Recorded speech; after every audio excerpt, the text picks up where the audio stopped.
Hi everyone, it's Gary here, and a very warm welcome to the fourth official here on YouTube. On the evening that Rangers have announced the appointment of a brand new sporting director. Now, this story has broken over the course of the last 24 hours and has moved pretty quickly. And at 7:30 this evening on Rangers' official website, they announced the appointment of Kevin Thelwell as the new sporting director. Rangers statement read, Rangers Football Club is delighted to announce the appointment of Kevin Thelwell as sporting director. Thelwell will join the Light Blues from Everton following the expiry of his contract with the Toffees in the summer. The appointment of a sporting director at Rangers was made a priority in the Football Review, which was instigated at the beginning of the year. Thelwell will assume overall responsibility for all areas of the football operation, including men's, women's, and academy. So, who is Kevin Thelwell? So, Kevin Thelwell began as the director of youth at Preston before becoming academy manager at Derby County and Wolverhampton Wanderers, before becoming sporting director at Wolves in 2016.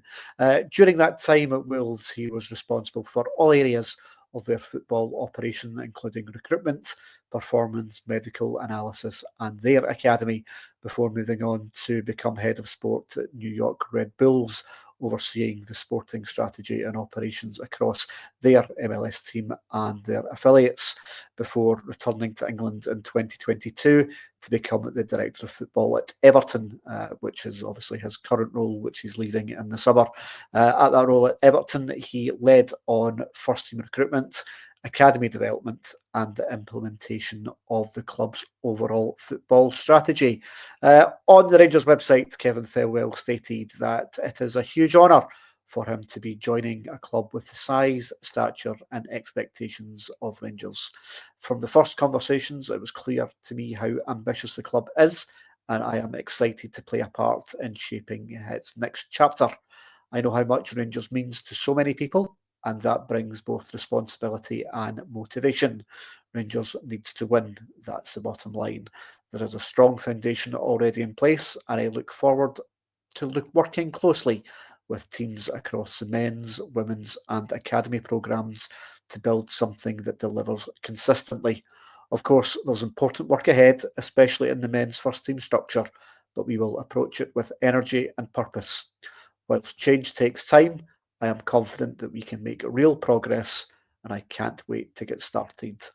Rangers CEO Patrick Stewart added on the Rangers website that he is delighted to be welcoming Kevin to the club following a rigorous recruitment process. Our Football Review quickly identified the need to appoint a sporting director, and in Kevin, we have found an outstanding candidate with terrific experience in both the Premier League and the MLS.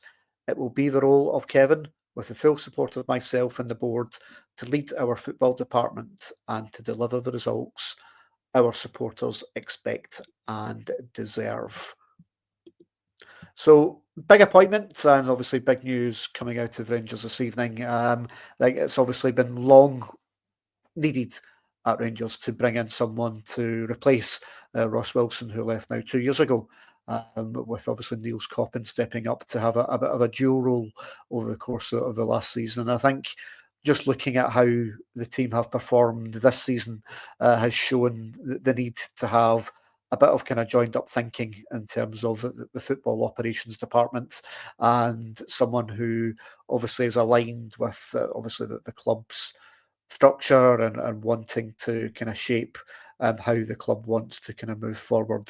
And the fact that he's got a wealth of experience in terms of being responsible for recruitment, and he'll work very closely, I think, with Niels Coppin and whoever the new first team manager will be for next season in that rebuild that is going to come over the summer.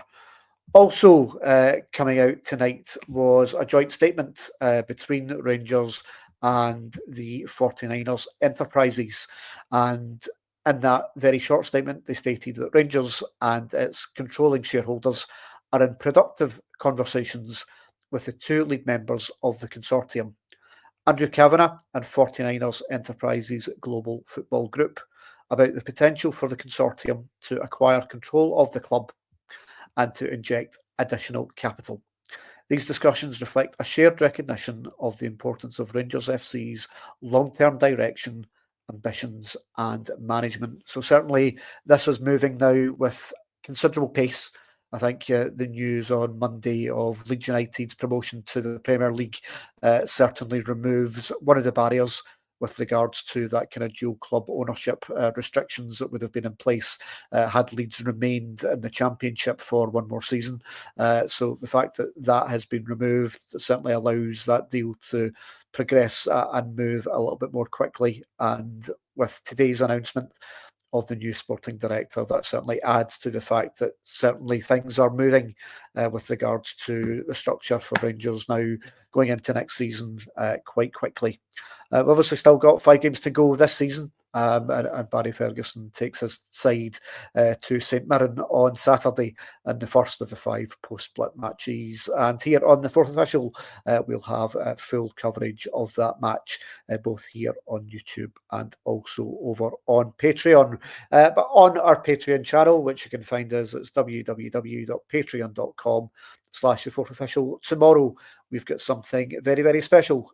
Both myself and Mitch will be joined by a special guest from the Unholy Trinity Everton podcast, Mike Richards, one of their main podcasters and content creators, will be joining us to speak about Kevin Thelwell and the impact that he had at Everton in his 3 years in charge there.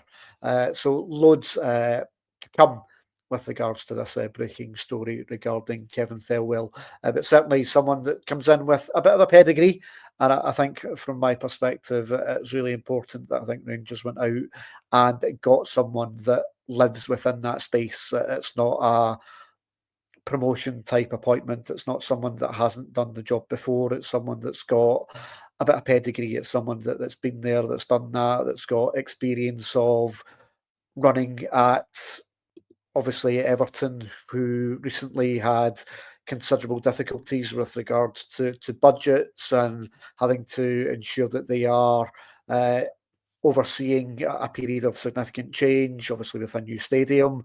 The fact that when he was at New York, he was responsible for rebuilding their squad and helping them reach the playoffs that season, and particularly that was with younger players. And I think that's something that very clearly needs to be done at Rangers going into next season, that pathway from the academy up to the first team space is something that really hasn't worked terribly well enough over the course of the last kind of 3-4 seasons. And it's something that I think the next regime that looks very much like it's going to be Andrew Cavenagh and the 49ers Enterprises, with now Kevin Thelwell kind of running the football operations side of it, that they're going to have to get right alongside the new first team manager for next season as well. So the fact that he's got that experience of working towards a budget, obviously that the money in Scottish football is nowhere near the types of money that he would have available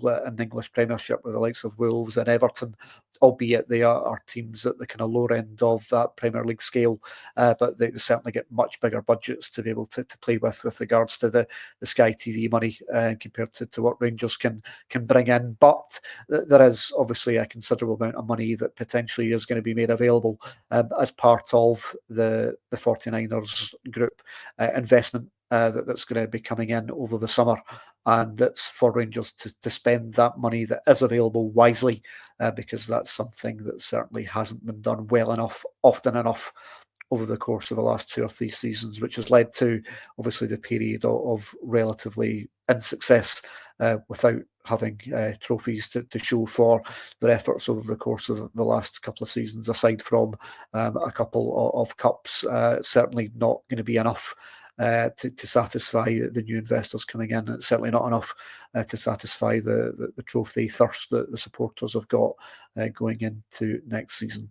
As I said, loads to come here on the Fourth Official channel over the coming days. Stay tuned for that full audio podcast with myself, Mitch, and Mike from the Unholy Trinity podcast that I'll be dropping with you later on this week, and then going into the weekend for that match coverage for the game in Paisley with St Mirren. But for the time being, a big thank you to you all for watching. I'll speak to you next time. Goodbye.